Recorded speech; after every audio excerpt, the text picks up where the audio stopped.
wife was Harry's number 4, and it was my number 9. But I think we both agreed that it's a superb story. Yeah. My number 3 is Dalek. Hey! From series 1. I know Harry had it lower in your list, but we can both talk about it now. First episode that they did, when the series came back, to me, this was the first episode which made me go, holy shit, that was really, really good. Like, really, really, really Doctor good. Who is back now. Yeah. And it felt like Doctor Who. I know that sounds really silly, because you had classic villains come back in those previous episodes before Dalek, but Dalek is the title villain. Doctor Who is synonymous. And they nailed it. They absolutely nailed it, because if you didn't watch classic Who, starting, okay, well, I'll watch this reboot of the series. And then you think of the Daleks, they sort of became like a bit of a joke of the series at one point, like these Pepper Potts who make funny noises and say exterminate and have plungers for arms and things like that. They didn't try and make fun of it or be light-hearted about it in any way. Yeah, it may look quite daft, but this thing is incredibly, incredibly dangerous. Lethal. It's totally indiscriminate with anybody. If you're not Dalek, that thing will just exterminate you unless it can get some long-term use out of you. And this one Dalek wipes out virtually this entire base. And when the Doctor sees the Dalek, he legit shits his Time Lord underpants. He is terrified of this thing. And even though it's all chained up and whatnot, he is still, like, very wary of, oh my God, what the hell is this thing still doing alive? And once again, like I've said with every other episode with Eccleston in it in this top 10, he goes from being terrified to being like just ruthless with this thing. Like he is proper getting in this thing's face. Yeah, I killed you, I destroyed all of you, it was me. What's the point of you? You're nothing. Yeah, what's the point of you? If you can't exterminate anything, then why don't you just die? The great space dustbin. Yeah, and it really sells you on it, because leading up to that episode, you had an okay opener. You had a pretty lackluster second episode when they first went out into space. You had a decent ghost story. You had I hated the Slovene with a burning passion, and I remember we were still at college at the time, and we would talk about Doctor Who in the canteen. I was thinking to myself, I don't know if this show's for me. And then you guys were like, the Daleks are coming back next episode, give it a watch. Yeah, to me, it was the first episode which I consider, I'm on board with this now. And it happened to be the Daleks. I love the fact that it's set in a collection of alien artifacts. Yeah. That moment where Christopher Eccleston walks up to the cabinet and it's you are beautiful. Oh, the Cyberman. And he's talking about the Cyberman helmet. Oh, an old friend of mine. Here we are. Yeah. And then obviously Rose asks him, and he's like, "Oh, that's an old enemy. But this is long dead. Whatever is here, I have to find it. If there's it's sending out an SOS." And he kind of like, "Oh, okay, here we go." Or like, and then like you say, when he finally comes face to face with it, he's just like, "Oh." You have to remember, by that point, he thought he's destroyed them all. Yeah. He did the final act of the Time War is him destroying the Daleks above Gallifrey and destroying all the Time Lords all at the same time. It kind of culminates to this moment where he comes face to face with the... You see everything. You see everything, every emotion that he's tried to suppress. He does it all in one scene. Episode. Yeah. Just one scene. Yeah. Comes completely boiling to the surface, and it happens more than once. It happens when he first sees the Dalek in the safe or the vault, whatever it is, and it happens again when he's talking to it over the monitor, and the Dalek's like, "I will speak only to the Doctor." And Eccleston's, there's that famous, kill yourself. You've got no use anymore, and then he just goes, "Why don't you just die?" Yeah. He's got the spit on his mouth and everything. And there's like this silence, and the Dalek looks at him and he goes, "You would make a good Dalek." Yeah. And that's the point where Eccleston... Proper burn. And that's the point where the Ninth Doctor, Eccleston's Doctor's like, "Christ, I think you might be right." Yeah. And there's also that moment of regret in that scene as well, because it goes, when he says, "You are alone I'm alone in the universe." Yeah, so are you. And he just kind of goes, I had no choice. So he's got that immediate regret after just like, taking the piss out of this thing for being chained up. So yeah, it's just, for me, that was Eccleston's. I know you mentioned about parting of the ways and stuff, and I agree with you with that, but for me, that was the highlight of his acting caliber in this season, was just that scene right there. As far as I'm concerned. The more I watch series 1, the more I love it. I forget how good that period of Doctor Who was. Don't get me wrong, there are some crap episodes, but even in Rose, like when he does like the turn of the earth speech, it's like, to me, that was the moment where I was like, yeah, I can see you, the Doctor. The human characters in it, Henry Van Statten. Van Statten. I love it. Recognise me. Like, oh yeah, who owns the internet? And it's like, I do. The Doctor shows him how to play what looks like a little ocarina. Yeah. And he's like, you've got to be delicate. And Van Statten's like, oh, you're right. Then he just throws it away. Broken. Yeah, Van Statten. They were created by a madman who was king of his own universe. A bit like you. Yeah. Nice hint to Davros there. Yes, yeah. You'd like him, Van Statten. Yeah. Metaltron. Yeah. The Metaltron. What are you going to do? Suck me to death?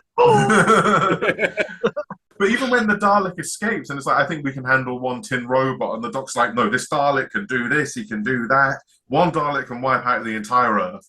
Yeah. That's how unstoppable there's a complete lack of like, no, there's no way. And then that moment in the corridor, and then the middle section spins around and starts shooting people in both directions, and it's just like, holy shit! It's taken what was something quite schlocky from the Emerald Classic series that hadn't changed, and now brought it into the 21st century and go, do you know what? Here, this is how deadly we can make this thing. Yeah. And then it electrocutes the whole lot of them. Yeah, that was the scene that sticks out to me, because it goes to show the Dalek is also incredibly smart and intelligent as well, and it also stamps its authority as well. In one hit, I have wiped out your entire army. Population of Salt Lake City, 1 million, all dead. And it's like that's what's going to happen if just one of these things escapes. Yeah. But it also leads quite nicely into the finale. That was one Dalek, and they actually didn't end up killing it in the end. The Dalek ended up committing suicide. Which really cut me up. And that sounds really weird. I really got quite upset at that point, because I kind of almost felt sorry for it, because it's like when he does the whole this is not life. This is sickness. It's like it would rather kill itself than be contaminated by human DNA. It's just so many different emotions going from beginning to end. But then, like you said, it does lead into Journey's End quite well, because all the Daleks hate themselves because they are made from humans. Harry, what's your number 3? My number 3 is Amy's Choice. Yeah, that was in my top 10. That nearly made my top 10. Oh, that was such a great story. Anyway, Harry, crack on. Again, Matt Smith story that comes out of nowhere. Yeah. That you kind of go, oh, it's just another, they're just in the town and they're doing the whole wandering about. It's the eyes come out of the old people, and you kind of going, what the hell's going on? And then you're suddenly faced with, what's the actor's name? Toby Jones. Toby Jones. Yes. It's like a horrific mirror of Matt Smith. Yeah. You know, if you take Matt Smith and get the opposite, you would pretty much get Toby Jones. If you took like the evil entity of the Doctor and it manifested itself into like a physical being, it would be hard. I mean, I just, there's so many good lines in it, because obviously he's being taunted, and I would distinctly remember watching it at the time and thinking, this character's flitting around and seems really familiar, but I just can't quite put my finger on it until obviously you get towards the end. You realise the distilled darkness of all the Doctor's dark thoughts and his and everything that was not good, distilled into this one thing. And I was like, that's the Valiard crap. Yeah. And obviously, this is a slightly tail off, but in Trial of the Time Lord, when the Valiard turns up, he flips around and teleports like Toby Jones does. And in my mind, I was kind of like, oh crap, this is actually hitting me in the member berries. But there's so many good lines. It's like the whole. I would blush if I had a face. And then it's the whole. You now have to choose which is the real world. This one in the TARDIS, where there's a sun that burns cold, Yeah, cold Like, start. bollock. What the fuck? Or if you're in this, picturesque town that you've always wanted to live in, but there's an alien invasion going on with the old people, and for such a simple thing, it Because that was becomes like Rory's so much perfect more. life, wasn't it? Yeah, because what Amy was like heavily pregnant. Because I was thinking, okay, have they done like a time jump here? Because surely like a cold start doesn't ring true, and yet they're all freezing and they get the ponchos out and stuff like that, and then it You're my goes back and poncho they fall boy. asleep. And the thing is with that is like it's not only a case of Amy's. Well, they made it Amy's choice because it was a relief. Because up until this point, there was in the season it was a case of who's she going to choose? Is she going to be like Rose and be like, oh, I really want the Doctor, or is she going to like stick around and actually show that she's devoted to Rory? And thank God that, and yet like she chose Rory because it was like okay, they're not going down the whole Rose Mickey Doctor thing again. The one reason I did not put it in my top 10 is that I never really bought the Amy really loved Rory dynamic, because 2 episodes prior to that, she tried to literally get the Doctor into bed, like at the end of the Weeping Angel 2-parter. Oh yeah. And she literally tries to jump his bones. Yeah. And the day before her wedding, by the way.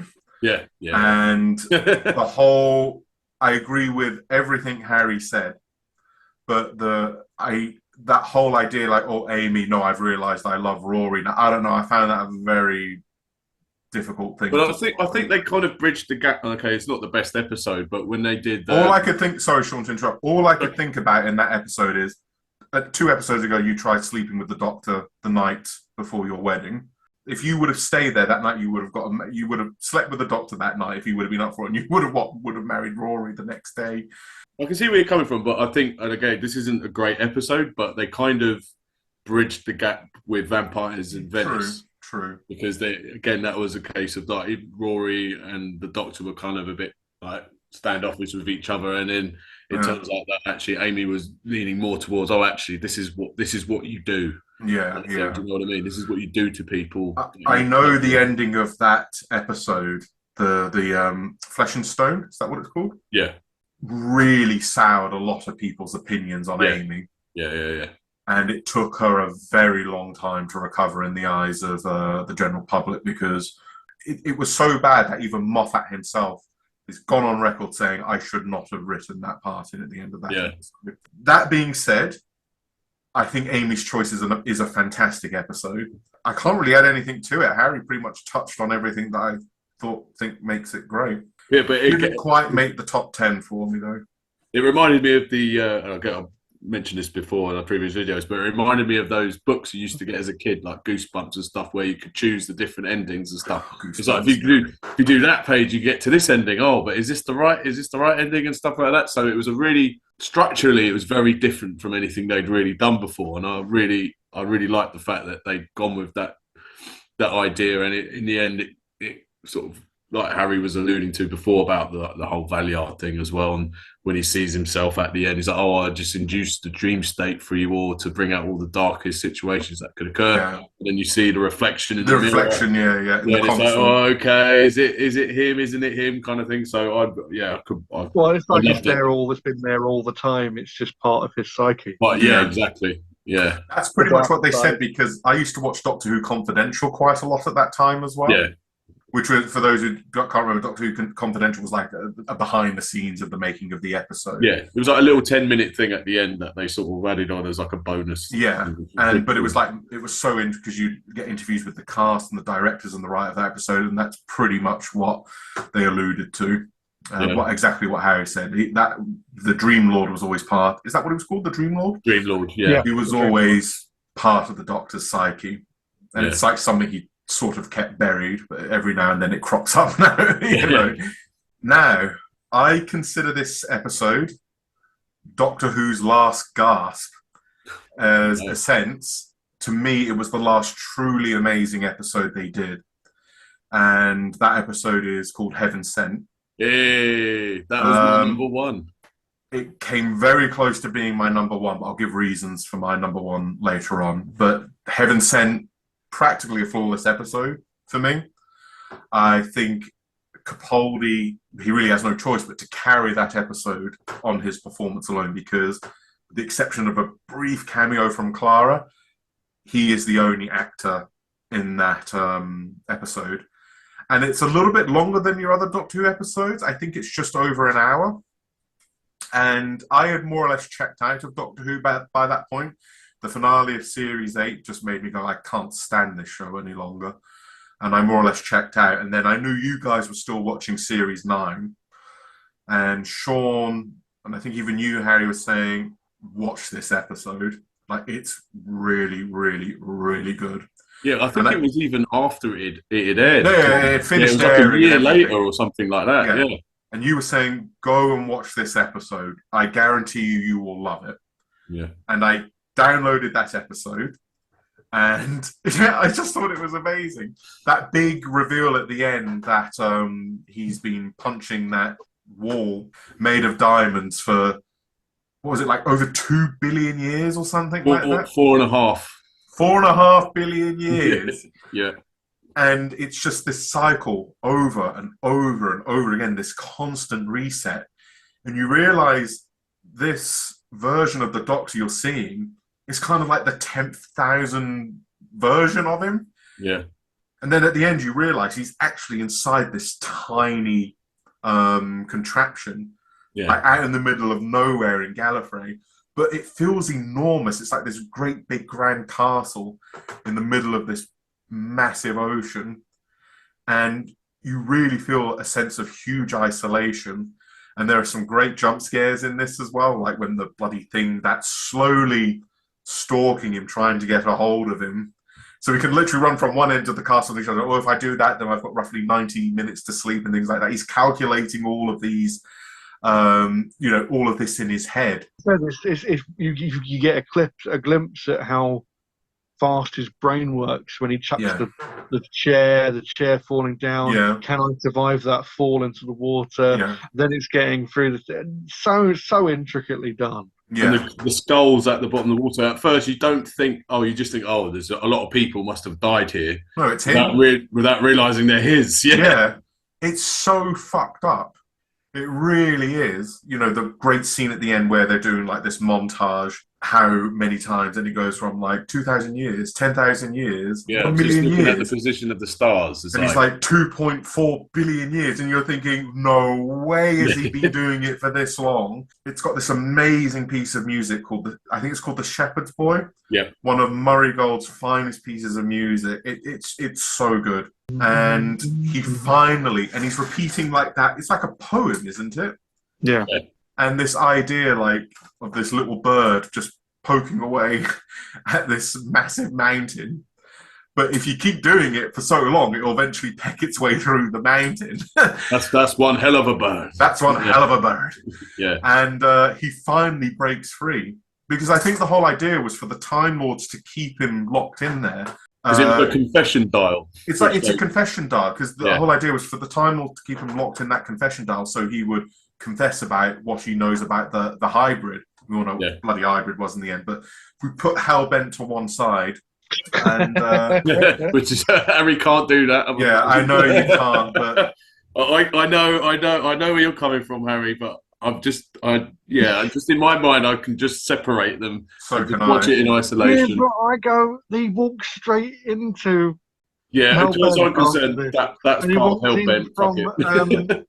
Fear the Raven or whatever the stupid. Face the Raven. Yeah. Face the Ravens before it, and it's all part of the same story. So it's an amazing middle part. Yeah, that's the thing. It feels so not different like Face to the the other Raven? two.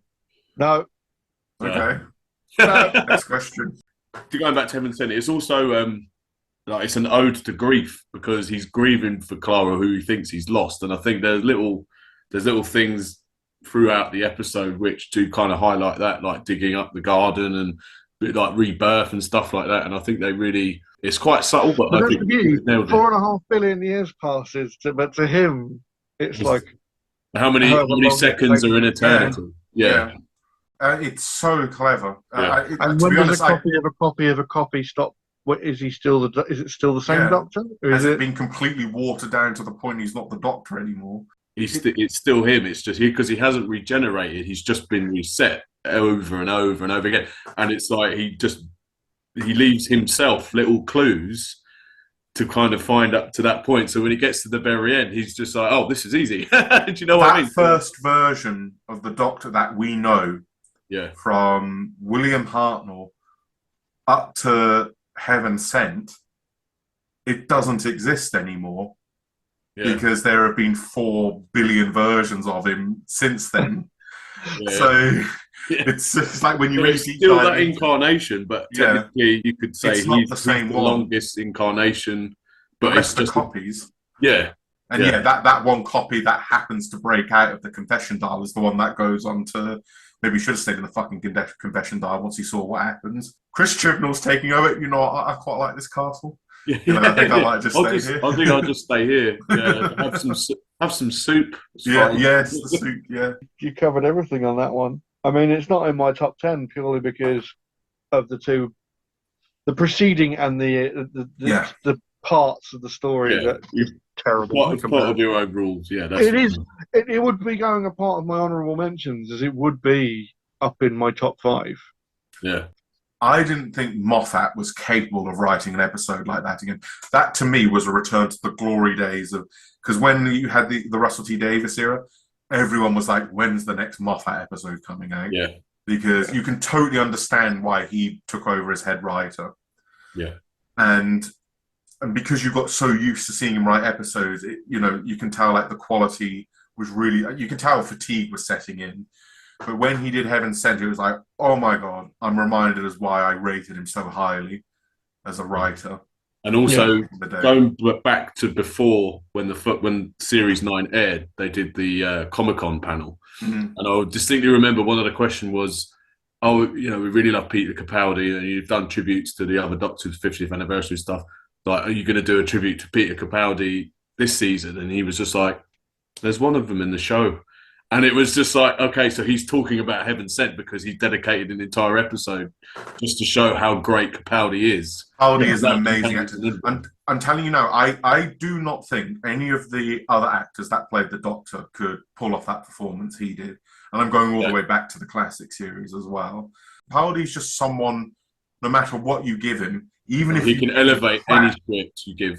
Anything. even if you give him garbage to work with, Well, even like he will fucking elevate Killer it Moon, to he watchable. decided halfway through that episode to fuck off. It was like, when he came back, it was like, oh, it just feels like it's okay again. But yeah, Capaldi is an amazing actor. I thought he was an amazing Doctor who was given terrible writing to work with. yeah, Working with a group of writers that were frankly tired, yeah. and they'd been doing it for too long. And I think Stephen Moffat, he didn't do himself any favors by the fact that he was doing Sherlock as well. Yeah. So he had to sort Burning of the divide candle his at both attention. ends. Yeah. Yeah. But Sherlock even suffered for it in the end as well. Oh no, it did. Yeah, definitely. The first 2 series of Sherlock were amazing. Yeah. And then it completely shit the bed after that. Yeah, I agree. Harry, what's your number 2? Again, this is kind of a surprise for the pair of you, but I really, really enjoy the Zygon Inversion and Invasion. Doesn't As surprise number me. 2? Yeah. Really? It's a good episode, but yeah. No, as a good story as overall, as in it actually works from beginning to end. Yeah. And it has a amazing cliffhanger in the middle. What you have to remember as a massive classic Doctor Who fan, it's about the cliffhangers. Mm. Yeah, yeah, And yeah. Keep there you coming back you every have week. Clara being finally you get Louise Coleman actually doing something different, which is what I was talking about with there's 2 Martha. of them. When Martha got cloned, now Yeah. she's being imitated by a Zygon, and actually imitated pretty much from the very beginning of the episode, Yeah. the whole story. And then it's the whole setup. You're on the plane, and she's just talking normally, casually pulling out a Stinger missile that's just going to blow up the plane the Doctor's on. And then the Trying to be fire Snake goes at off, that and point. you're just like, oh my God, how is he going to get away from this? At that point, you've just found out that Kate Stewart's just been killed. Mm. Osgood's been discovered with the Doctor. And then there's another one that the whole of unit's just been neutralized by the Zygons. Mm. So everything builds to that like bit in the middle, and then it's the whole having to deal with the aftermath, trying to sort out this situation, and then he has that speech. The scale model of war, you don't know Sit who's going to down win. and You talk. don't know how many people are going to die. And it's like, I've been there, and I know. And then he does the whole thing. And I don't want to have anybody else have to live through that. And you can Just hear the harks sheer back- emotion in his voice as well. Like he harks back genuinely to does his experiences at the Time War. it. Even after all these Yeah, years, it's an amazing still, scene. Yeah. still haunted by it. Still, there's very few points where they've actually tried to, like, they tiptoe around it a lot of the He time. even kind of rectified it in the 50th anniversary special, didn't he? Well, they tried to sort of tie it up in a nice little bow, but then it ended up coming back and forth here and there. But Yeah. But I really enjoy the fact that you've got Unit there doing the Unit things that they've finally established properly. I mean, not that I'm entirely happy with the way that Kate Stewart and Osgood are running everything, but I do like the idea that you've got this alien race that they've tried to incorporate into humanity. Yeah. And then it's the new batch, the new generation have a different idea, and they think they can do better. And no, we don't want to be integrated anymore. And I liked all of that. I liked all the way that it all worked, and pacing wise. And it's the same thing with all the two-parters from that season. They have a beginning, a middle, and an end, and it flows. Yeah. Whereas a lot of the other two-parters in other seasons, or even just having a single-part story, they rush. They always rush the ending. The last 10 minutes is where everything has to get resolved. Everything has to get rounded up in 45. Whereas if you have an hour and a half, you've got plenty of time, and that's what I really enjoy. You've got plenty of time to explore the trick. When she does that, they get into the basement, and she's like, "Oh yeah, this is all eggs. This is." You're still thinking it's Clara. You think it's Clara, and then she does the whole thing, wipes it, and you see that she's in, and it's like, "Oh, you aren't who you think you are." Oh shit! And then obviously the unit woman's like, "Oh shit." I mean, don't get me wrong, there are problems with the story. Like, I don't like the fact that everyone turns into a weird ball of fucking belly button fluff. But those are just sort of like nitpicky design choices. Same problem I have with the Ice Warriors when they use their guns and turn them into balls. I don't understand why they chose that. I mean, maybe they were trying to make it a little bit more hokey and less scary. They did it so well with Cold War, and it's like, why don't you just follow on with that? You know what I mean? But exactly. I think they did the Zygons justice in that story, because obviously in the 50th anniversary they were sort of there, they were thrown in because it's a classic villain that we haven't used before. Let's throw them in. But this story they really actually used them properly. So yeah, I thought it was a decent two-parter, definitely. To be honest with you, I can't really remember much of it, bar than the Doctor's speech at the end. So yeah, there's not really that much I can add to it, I'm afraid. The point, because it's imitating Clara, he sees a look on her face. Isn't she like trapped in some room somewhere, like an apartment? Yeah, she's trapped in a dream. Yeah, and she can. That's how the episode starts. She can kind of that's how the second part starts. Yeah, and she can kind of affect the copy in the dream. Yeah, because they have to be psychically linked to keep the imprint. She's like the motor. Yeah. They played a little bit fancy free with the how the shape shifting works. Yeah. From the classic series, but I don't think they only had one episode from the classic series to base it on, so I suppose they had a little bit more free reign to do more with it in the new series, I guess. And to be fair, let's face it, they are useless. Yeah. Zygons. I mean, I love that story, but when you actually think of it with a critical eye, the Zygons do a lot of stupid shit in that story. Yeah. Is that John Pertwee? No, Tom Baker. Set in Scotland. Loch Ness. Oh, yes. The Loch Ness monster is like second season. Second season. Sarah Jane Smith's in it, right? Yeah, and Harry Sullivan. Yes, and I also like the fact that Harry Sullivan develops the gas that kills the Zygons. There's a nice little harkbacks to previous characters in that story, without being like baiting you over the head with like member berries. It's just thrown in slightly. I also quite like the fact that the Zygons use imitations of what people's loved ones Yeah, like their That's facsimiles. a really good scene. There's a really good scene in it where the soldier's about to break into the church in which they hold up, and his mum walks out. Yeah, And at first he's like, I don't believe it. You know, I don't know who you are. And then eventually he gets duped, and the rest of them get duped to go in there, and then they all get killed. yeah. But it It's is very that kind of sinister. like playing on the psyche of, What's Yeah. can you shoot your loved one even if you know Even though not it's there? not. You can never Can not you find out. separate the image from the Yeah. real? Okay, so before I move on to my number one, I'm going to give a few honourable mentions. I'm not going to go into detail about it, but I've got 5 honourable mentions here. The first one is Amy's Choice. Pretty much, we spoke about it earlier, and we gave our reasons as to why we think that's a great episode. Something that you guys may disagree with me, I really love the episode Father's Day from the first series. Yeah, no, I I think agree. that is a great grounded episode, and this idea that the Doctor takes Rose back to see her father's death, and he doesn't think there's anything wrong with that, and not realizing this could be an incredibly traumatic experience for her, but he just does it anyway, and she ends up saving his life, and there are these terrible repercussions that happen.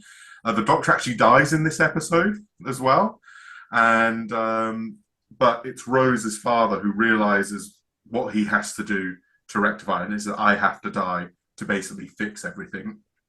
And yeah, I think it's a great episode. And even though I was never a huge fan of Rose Tyler, I thought Billy Piper's performance was excellent in this episode. I've done it again. I've picked another stupid ape. I also have the 2-parter from Series 2, which is The Impossible Planet and the Satan's Pit. I think that is a great 2-parter. The first episode's better than the second part, but holy shit, the guy they got who voiced Sutek from the Pyramids of Mars episode, Wolf, yeah. Gabriel Wolf, which is my personal favorite Classic Who storyline, I think nails it. And it's again one of those things. It's like the Doctor doesn't quite understand what it is, and obviously it pretty much alludes to it being Lucifer and the devil. But Before time. What? It's so good. And Don't turn around, Toby. Yeah, and the Ood are so creepy in this episode as well. One and only time they really are. Then they kind of shit the bed after that. But agreed. Yeah, I mean, the reason it wouldn't get into my top 10 is the fact that they spawned the Ood and then did bugger all with it. I mean, they've come back in a few episodes and they've just been nowhere near as good as they are in this story. Yeah. My biggest story is when the Doctor comes face to face with the physical form of the devil, and it's literally the most stereotypical. Oh, great! It's just a great big creature with big horns and everything. Of the beast. Totally uninspiring, and it's such a shame because the build up to that moment is so well handled. Yeah. Series 2 is frankly a crap series, but that is an amazing 2-parter story. I also have another 2-parter special from Series 4, Moffat's episode "Silence in the Library and Forest of the Dead." Brilliant. Great 2-parter, really, really strong. Introduction to River Song. I love the ending of that episode where the Doctor's like, I gave him my sonic screwdriver. Why would I do that? Why would I do that? And he takes it apart and he realizes that he's saved her. I'm very clever. It's so good. So good. And this idea that he can click the TARDIS doors open and close. Yeah. And it's the end of her timeline. And actually, when you look at all those stories, they do actually... There's no contradictions. Or very few. Then you get to the husbands of River Song. It's like, oh, those are the singing towers of delirium. And it's like, finally, comes full circle. Yeah. And my final honourable mention is The Girl Who Waited from Series 6. It's not a bad show. Superb. I love The Girl Who Waited. I think Karen Gillan is outstanding in that episode. And the bastard, the Doctor, lies to her saying, "Yeah, we can save 2 of them." And then he brings the young Amy in, and the old Amy, who, bless her heart, has been on her own for like well over 2 decades, however long it is, like a very long time on her own. He basically shuts her out. And, she's begging Rory, "Please let me in." And he's like, "I can't do this." And the Doctor is like, "You can't. It's not your Amy." Yeah. It's so heartbreaking. Like, it's so unbelievably tragic that it makes you hate the Doctor for it. She's the enemy. She's like the Amy from like the big... it's the same Amy, Yeah. And it makes you kind of hate the Doctor because Rory's such a lovable companion. Yeah. I really, really like Rory. He's so likable and in some ways quite relatable as well. Yeah. And the Doctor basically lies to him for the entire episode. Yeah, don't worry, we'll bring them both on board. I think it'll be fine. And he's just lying to him. And he's basically saying that two Amy's can't exist. It's completely impossible. It will fracture time and space and blah, blah, blah. It will be the end of everything we know. So The Girl Who Waited, outstanding episode. Yeah, some good honourable mentions there, Tom. I have, again, Heaven Sent would be my honourable mention. Superb story. Sadly, it's part of a crap 3-part story. My next honourable mention would be Utopia for exactly the same reason. Yeah, I it's the only one of that enjoy 3. that one part. Yeah. It's a beautiful setup. I love Derek Jacobi as the Master, and you only see him for a few seconds at the end of that story when he comes from the doddery old man who's been trying to help all these people to instantaneously you see the change, and it is outstanding. The sign of a superb actor who can then just suddenly change it up. And he does the whole, I had to listen to Chen and No, driving me insane.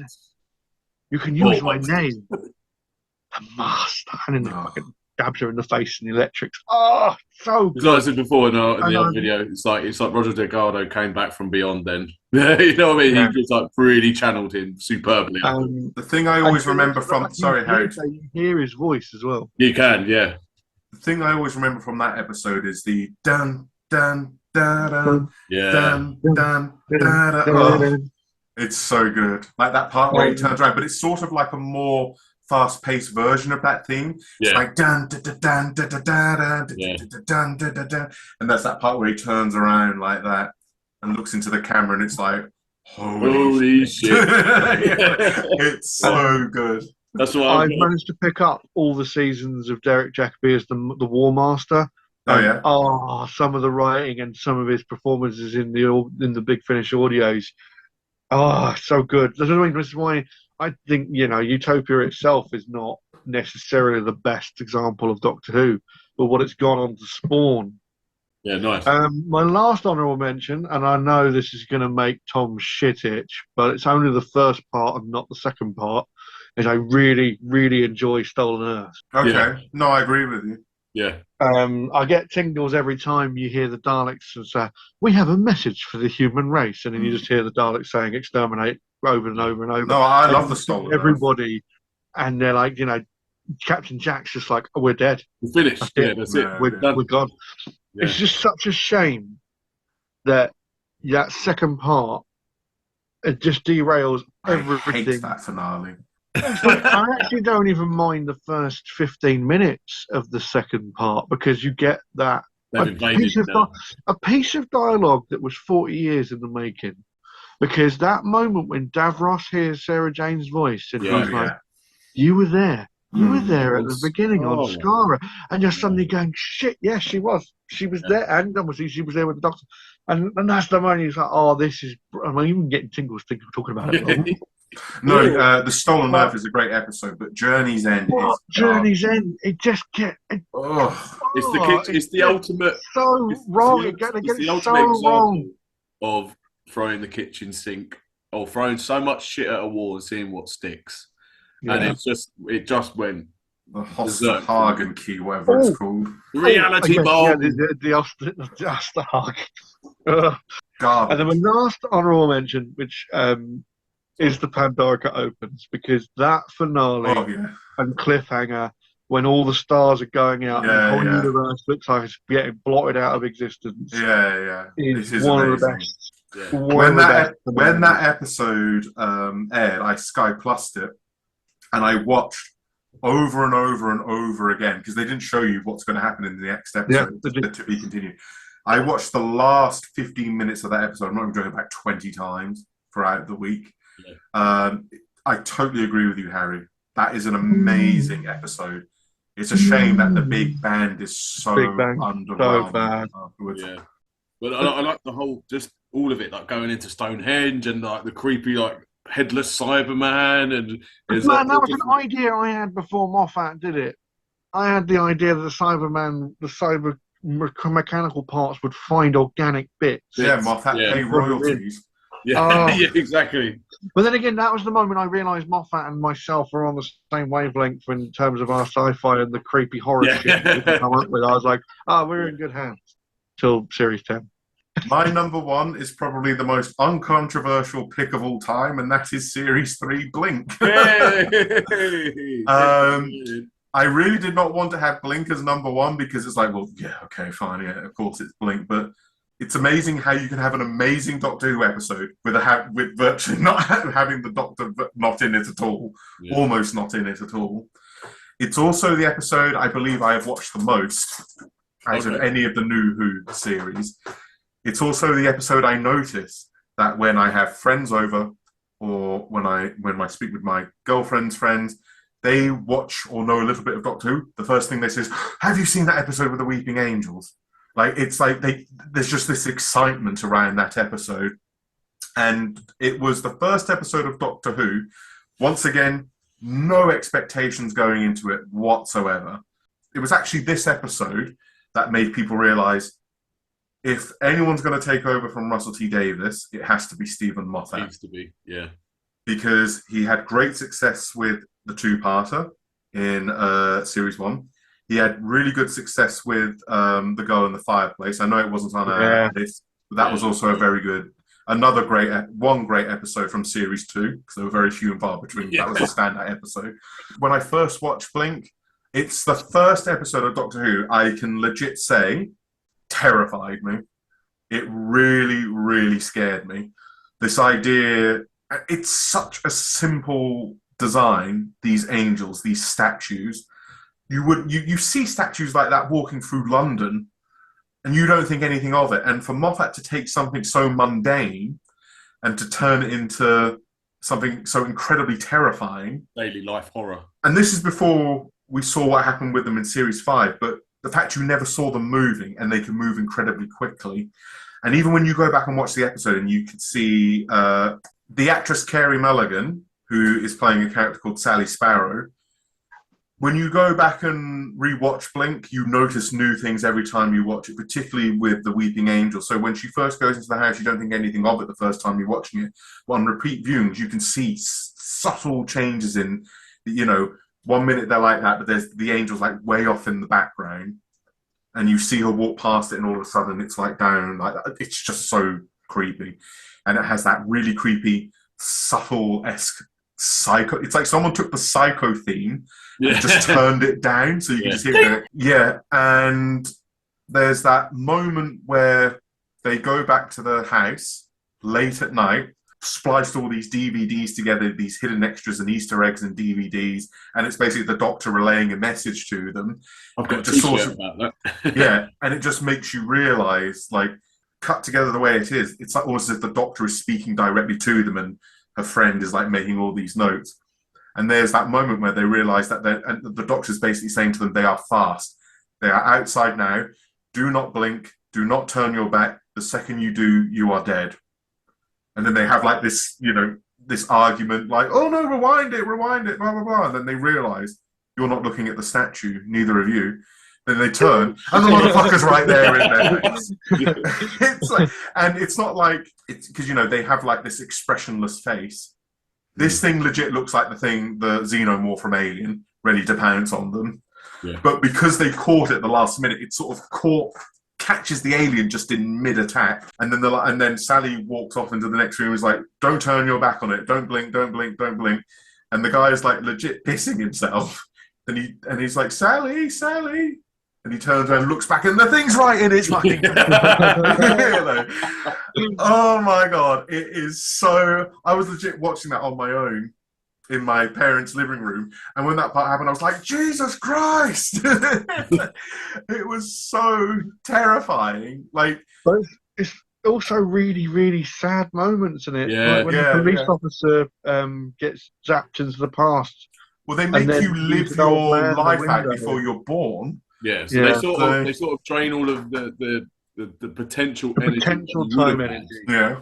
And so there's little things like where he's like, oh, well, let's go for on a date. Why? Well, because time is short and you are hot. And there's like little things like, and like her friend at the beginning where she's like back to like the 1800s and she's like, oh, I've had a good life. I've got a family, don't worry about me. It's like that sort of stuff is really kind of gut wrenching. You know what I mean? And they have to just deal with the fact that they're in this time now. Yeah, they've just got to live out the rest of their lives in this place. Yeah, Blink. I've shown it to so many people, and it's an episode that immediately got them hooked on Doctor Who, and the Doctor is barely in it. That's when I think you've got something special. The show is called Doctor Who. The Doctor's barely in the episode, and it's such a gripping piece of television. But it's still, even though he's barely in it, it still feels like Doctor Who, if that makes sense. But there's still that thing of this is like a theme from Series 3, the Fury of the Time Lord, because the way that he traps the Weeping Angel, so they're all looking at each other because the TARDIS is gone. It's like they're stuck together like eternally. And it's another kind of hark back to the way that he dealt with the family of blood. But he's done it from a distance. Mm-hmm. So he's still doing it, but you just don't see him doing it. And it's like, oh yeah, he's got it. Yeah. He's got it done. Yeah, it's just everything about it. I love watching that episode. I feel like every other episode I've mentioned in this list, I kind of like Heaven Sent. It's kind of emotionally draining, so I feel like I have to build myself up to watch it. Yeah. But this, it's like I'll just stick it on and watch it, and it's aged so well. It pretty much got Moffat the gig as head writer after Russell T Davies stepped down. Yeah. I absolutely love it, and the Doctor's barely in it. Yeah, so, and even when he's in it, like near the end, and he's just him and Martha are walking to they want to go to a beach or something, and she's just like, "Doctor, you're going to need this." Yeah, why? It's also nice. It's also nice that the series finally found villains that could match up to the villains of the past. Yeah, the Weeping Angels. To me, they're up there with the Daleks, the Cybermen, the Sontarans, and the Master. They've become such a staple of the Doctor Who villain library. And at the end of that episode, and they show like these clips of all the different statues in London and around the world. The Doctor says, "Don't blink, don't turn your back, don't blink," and he says, "Good luck." And it zooms on his eyes, and he blinks like that in the episode. It's just so good. The only reason I didn't pick it as number one is the Weeping Angels episodes that have come afterwards have just cheapen it slightly for me. I understand. If it had stayed in isolation and there wasn't any other Weeping Angel story, it easily would be the best of New Who. Oh, 100%. Yeah. I just find the fact that the way that he resolves it only gets ruined by the later episodes because there's so many angels looking at each other that they would be stuck. There's no way any of those angels would be moving if you based everything that had happened off in Blink, because the reason they're stuck is they're stuck staring at each other. Yeah. But there's so many of them in that catacomb, there's no way they're not looking at each other to be able to lock each other in place. Yeah. There is that. I understand, but the way I look at it is that Alien Resurrection is crap, but I still love Alien and Aliens. What it ends up becoming doesn't take away my enjoyment of those first two films. Same with the Terminator franchise and things like that. I think Moffat had to sort of evolve it somehow, and the whole sort of whatever holds the image of an angel is itself an angel. That was like a new concept. I was like, okay, they've added something rather than just the same don't blink. To me, the moment where they ruined it was when you actually see them moving. Yeah. I thought that was such a big mistake. The big fucking Statue of Liberty. No, well, that was done. But in the second half of that two-part in Series 5, where you physically see them move, it's like you've completely ruined it. Because don't show the audience. Let them imagination do the work. It's way more terrifying than anything you can show them.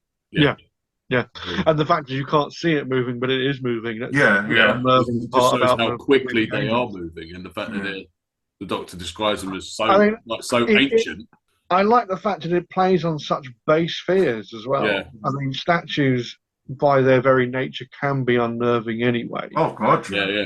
And I've always likened Blink to something like Spearhead from Space, where you've got the shop window coming. You're just taking something that you see on such a regular basis and making it terrifying and getting kids back behind the sofa where they should be. I think that was the staple of Stephen Moffat's brilliance at that kind of subtle, like we said before, childhood nursery fears. Like even something like Listen, which was in my list, but like it was the the monster under the bed. He harkens back Yeah. to that, and he's like talking about Moff, visions and stuff like that. Moffat at that period was taking very macabre and mundane things like gas masks and statues and shadows Yeah, and turning them into something absolutely terrifying. You know, he had a real knack for doing that. yeah, and especially for a the child Bastard type. and Narada. Yeah, Yes, that's it. The shadows from his two-parter in Series 4. yeah. Harry, what's your number one? I'm quite keen to know what this is. Right, this is, I really feel like a classic series fanboy by picking this, but Day of the Doctor, Yeah, that the was in my 50th top 10 anniversary. too. Yeah, Oh, the 50th anniversary. I absolutely adore that story. yeah, same. See myself like going, Is it for one scene that happens at the end by any chance? well, it's that, yeah. Whenever anyone does like a poll about classic series Doctor Who, and then they go, "Oh yeah, the Five Doctors is my favourite story," Yeah, I'm looking at myself going, "Oh yeah, well it's got three Doctors, a multi-Doctor story."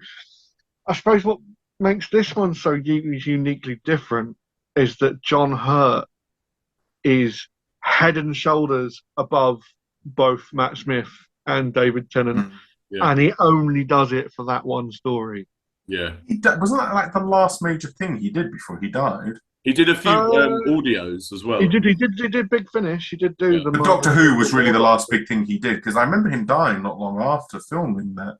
I could be wrong. It was about a year or two after because he did do. He did Big Finish. He did do the War Doctor series, which I also got, again, spawned a really thing that I really adore. But it was really funny. There's an interview with David Tennant and Matt Smith where they both sat there.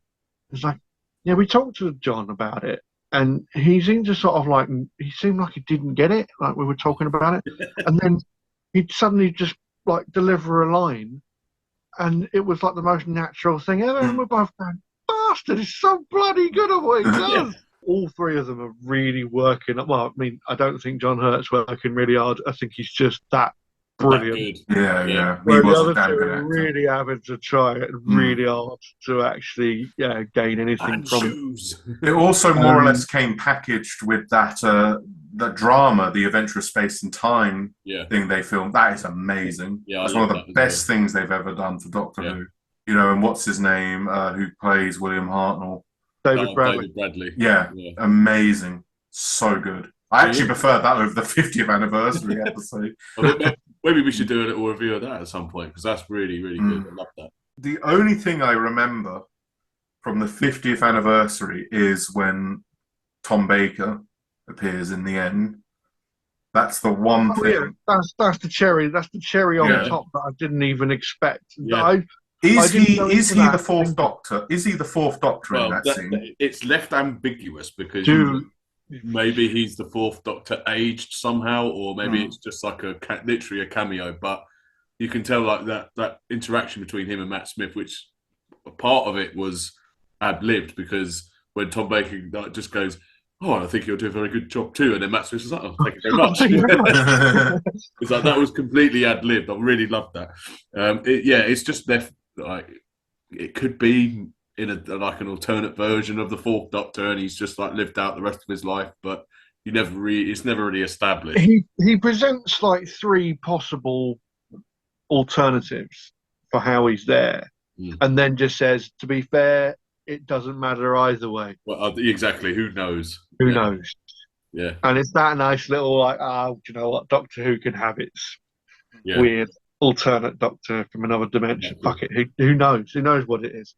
I think it also gave the Doctor at that point, it finally gave him some closure on the Time War as well. Yeah, that was a big thing for me with it as well. It was just like, all this shit that Russell T Davies had left it in, got tied up in a nice bow. Stephen Moffat was like, right, I can't be bothered with all that anymore. I'm going to rub it out, get rid of it. It did make writing a lot of things quite difficult.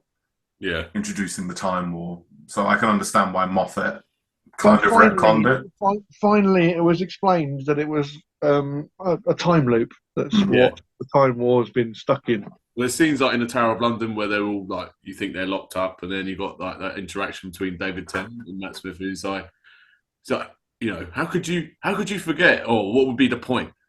like, you know, what was it, 400 years? How could you like forget something So like that? 2.5 billion people. 450 years to forget. What does it take to get somewhere like that? Yeah. I also like the fact that Matt Smith and Tennant actually they played off each other very well. No Yeah. egos. They just had a lot of fun working with each other, and it does show in their performances. I remember it being hyped. Oh yeah, it was shown in cinemas and everything. Yeah, Yeah, it very was cinematic. hyped to the max.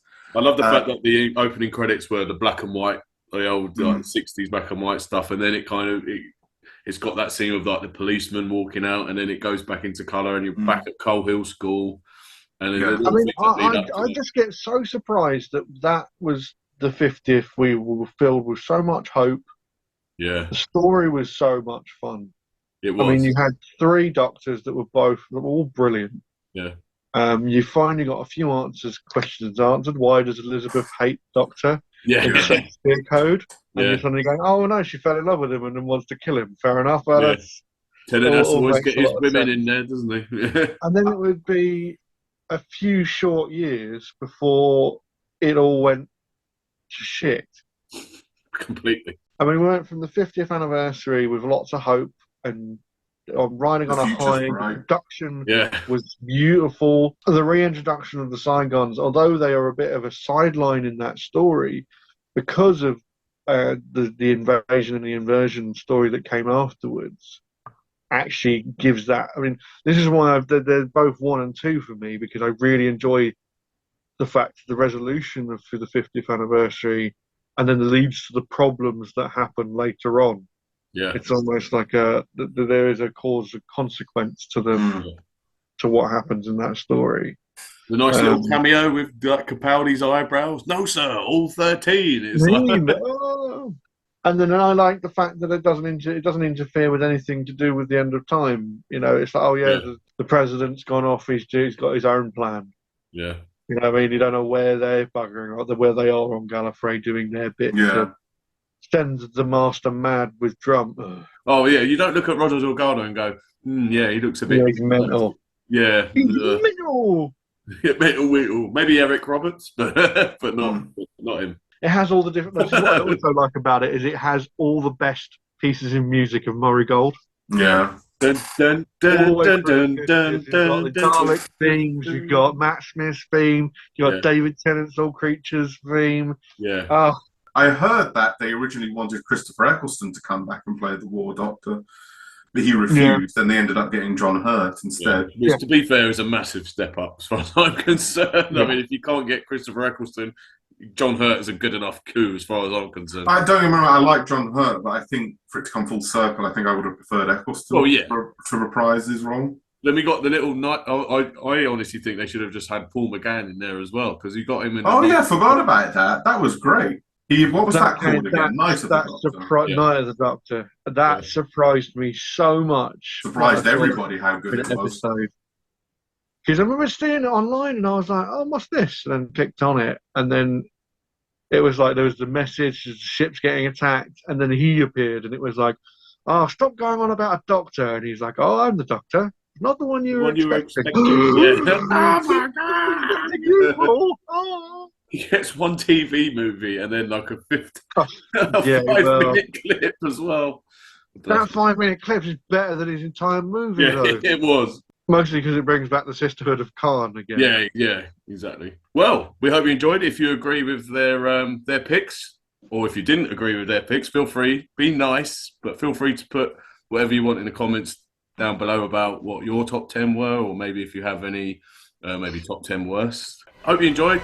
Like, subscribe, and we will see you very, very soon. Cheers.